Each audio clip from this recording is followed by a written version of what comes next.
Hello everyone, কী অবস্থা সবার? আশা করি ভালো আছেন।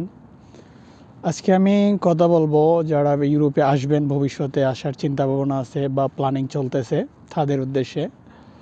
যারা ইউরোপে আসার চিন্তা ভাবনা করতেছেন বা সামনে আসবেন, আপনারা দয়া করে অবৈধ রাস্তাটি আপনারা বেছে নেবেন না। ইউরোপে বৈধভাবে আসার অনেক উপায় রয়েছে। আপনারা যদি বৈধভাবে আসতে চান, এখানে আপনারা স্টুডেন্ট ভিসায় আসতে পারবেন, স্পন্সর ভিসায় আসতে পারবেন, এগ্রিকালচার বিষয়ে আসতে পারবেন, ভিজিট বিষয়ে আসতে পারবেন। তো এই হলো আপনার বৈধ রাস্তা।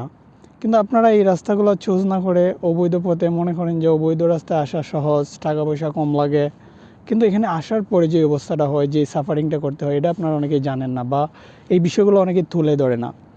তো অবৈধ পথে যদি আপনি আসেন, আসার পরে আপনার এখানে ডকুমেন্টস পাইতে অনেক সমস্যা হবে। আর আপনি যদি ডকুমেন্টস না পান তাহলে আপনি কাজ পাইবেন না, আপনার অনেক সাফারিং করতে হবে। আর ইউরোপের ডকুমেন্টস হলো মেইন।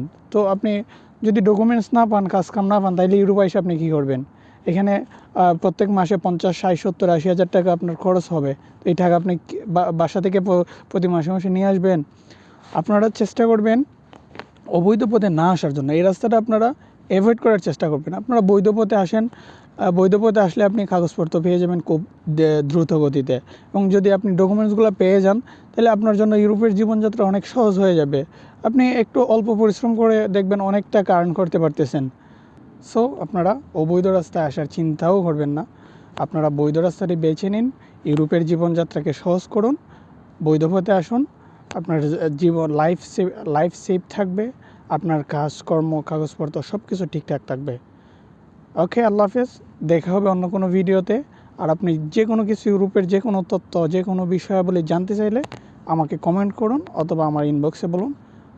আমি চেষ্টা করব আপনাদের প্রশ্নগুলোর উত্তর দেওয়ার জন্য। ভালো থাকবেন। আল্লাহ হাফেজ।